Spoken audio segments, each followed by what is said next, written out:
विचारवान सौभाग्यशाली गुरुमुख सजन मंडली अपनी तवज्जो की धार को सन्मुख विराजमान सुंदर सिंहासन पर सुशोभित श्री हाजर हजूर सतगुरु दाता दयाल जी के सुंदर मनोहर तेजोमयी दर्शन दीदार में लगाते हुए रसना को पावन बनाने के लिए एक दफा ऊंची व मीठी स्वर में मिलकर बोलो जयकारा बोल मेरे श्री गुरु महाराज की। सौभाग्यशाली गुरुमुखों, 4 जुलाई से ही श्री आनंदपुर की फिजाओं में खुशियों की बहार आ गई है, जो अपने इष्ट देव सतगुरु दाता दयाल जी ने कृपा करके सभी गुरुमुखों को अपने मनोहारी दर्शनों से निहाल किया है। हम सब आभारी हैं। दास अपनी ओर से, सब संगत की ओर से चरणारविंदों में कोटि कोटि धन्यवाद व शुक्राना के पुष्प अर्पित करता है। तारा बोल मेरे श्री गुरु। इस सुंदर मनोहर दर्शन दीदार की सभी गुरुमुखों को लाखों लाख बधाई हो।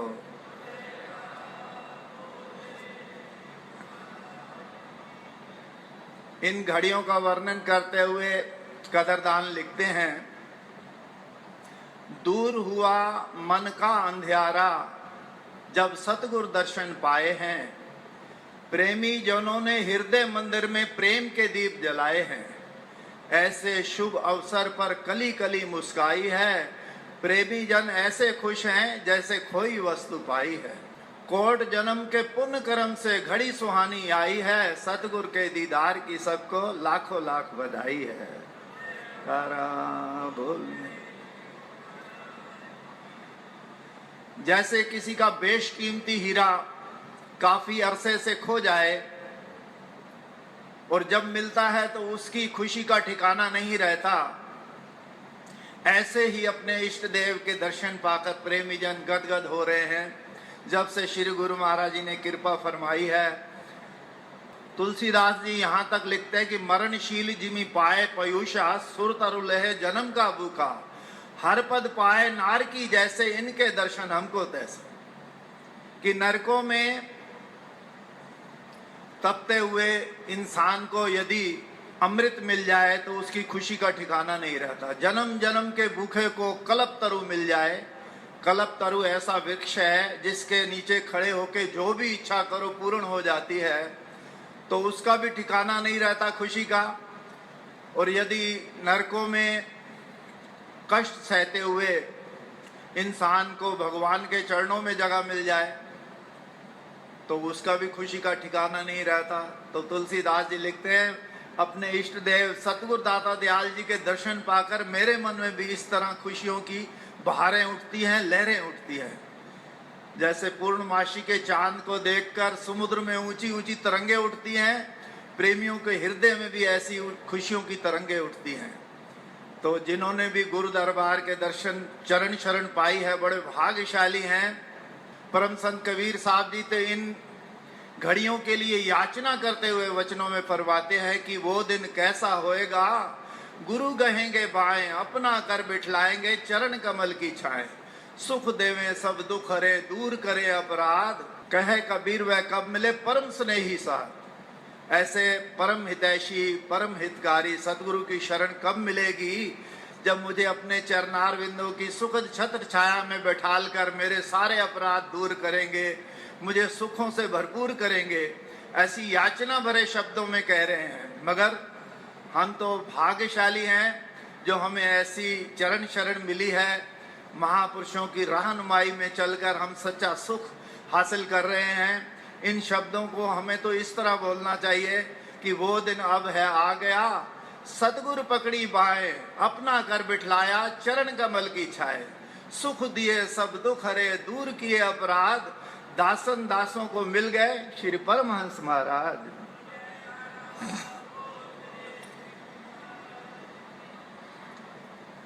जिस तरह किसी बालक को, विद्यार्थी को अच्छा कॉलेज स्कूल मिल जाए तो उसकी खुशी का ठिकाना नहीं रहता, न उसके माता पिता भी अत्यंत प्रसन्न होते हैं, वो बालक भी।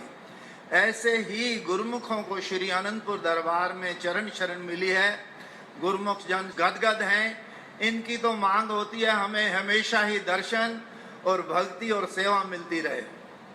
आम संसारी जीव जिन्हें सत्संग की घड़ियां प्राप्त नहीं, विवेक रूपी रतन हासिल नहीं हुआ, वो तो मंदिर गुरुद्वारों में जाकर भी अपनी मानसिक लिस्ट लेकर जाते हैं। भगवान मेरी इच्छा पूरी कर दो, मेरा बालक पढ़ रहा है सीए में पास हो जाए, मेरा भाई इलेक्शन में खड़ा है जीत जाए। बड़ी बड़ी मांगों की लिस्ट लेके जाते हैं। कहते हैं प्रभु इतने दो वरदान हमें, अच्छे अच्छे दो पकवान हमें, चॉकलेट आइसक्रीम रबड़ी दो, लड्डू पेड़ा बर्फी दो, दो एक सुनहरी कार हमें और नौकर भी दो चार हमें। प्रभु इतनी मांगे मानो तुम, फिर भक्त हमें अपना जानो तुम। कि पहले तो लिस्ट मनवा लेंगे, फिर कहेंगे मेरा नाम भी लिख लो।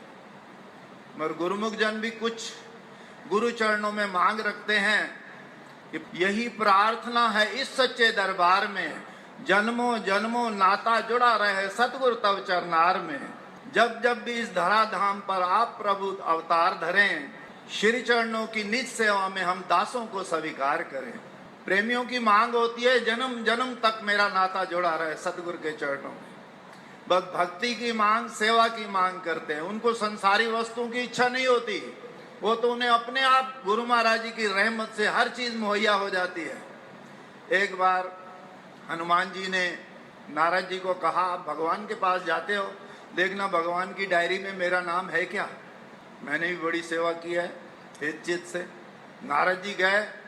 नारद जी के दिल में बड़ी खुशी थी कि आज तो भगवान जब डायरी खोलेंगे सबसे पहला मेरा नाम होगा।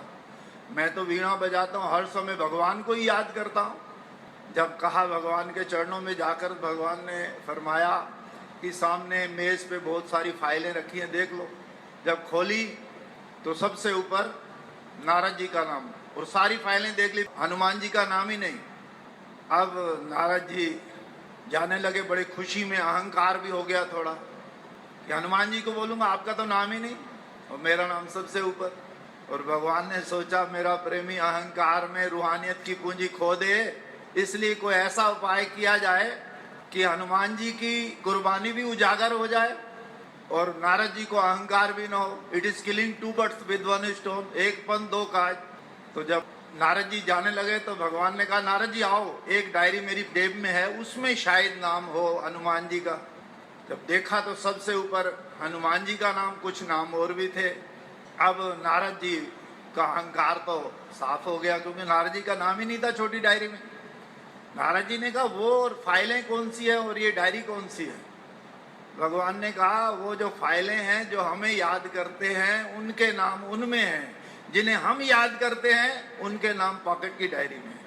तो हमारा नाम भी गुरु महाराज जी की पॉकेट की डायरी में तब होगा जब निष्काम भाव से हम श्रद्धा विश्वास से नियम साधन उनके अपनाएंगे, तो उनकी प्रसन्नता के पात्र बनेंगे और यहाँ भी सुख पाएंगे, हमारा मानव जन्म भी सफल होगा। महापुरुष ये नहीं फरमाते कि संसार का त्याग करो, नहीं। अगर दुनिया में कोई रह रहे हैं और गुरु मंत्र लिया है, गुरु दरबार से जुड़े हैं, तो उनका फर्ज है पांचों नियम निभाएं, जहां भी रहे। दुनिया के काम भी कर बेशक, पर सुरत शब्द में लीन रहे, मन मंदिर में इष्ट देव बसे, चित ध्यान सदा लवलीन रहे। फिर गुरु कृपा से ऐदासा हो जाएगा तेरा सफल जीवन। जन्मों से भटकी आत्मा का मालिक से होगा मधुर मिलन। कि जन्मों से बिछड़ी आत्मा का परमात्मा से मेल कब होगा, जब दुनिया की जिम्मेवारियां निभाते हुए हम पांचों नियम निभाएं। सुबह शाम की श्री आरती पूजा, दरबार की निष्काम सेवा, सत्संग, सुमरण, दर्शन, ध्यान, 5 नियम निभाएं। मस्तक पर श्री गुरु महाराज जी का इसी तरह ध्यान बसाए रखें। श्वासों की डोरी में हर समय प्रभु नाम के मोती पिरोते रहें। उठते बैठते इनका ध्यान और सुमरण चलता रहे, फिर इसी जन्म में हमारी आत्मा का कल्याण हो जाएगा। बोलो जयकारा, बोल मेरे श्री गुरु महाराज।